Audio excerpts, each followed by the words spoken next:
Почитувани, освен што и натаму најголем загадувач, Рек Битола остана и дувло на криминал. Властите се менуваат, како и директорите, ама начинот на испумпување на државни пари и ден денес е ист.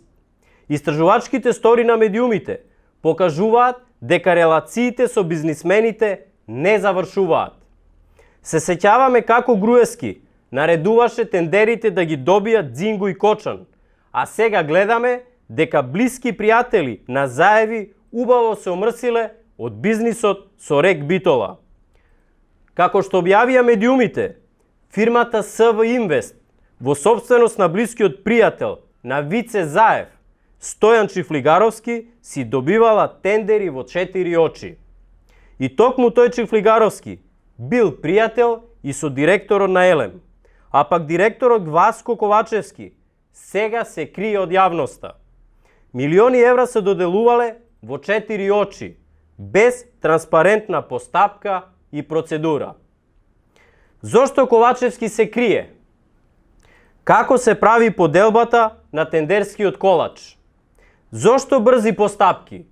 Ковачевски е должен да ја одговори на јавноста и зошто Рек Битола не набави своја механизација. Со парите кои ги лапнале бизнисмените во изминатиот период за копање во Рек Битола можело да се купи собствена механизација.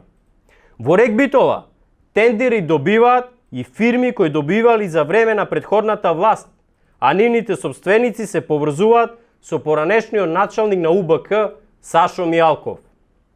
Има ли крај на игрите за извлекување на државни пари преку златната кокошка Рек Битола?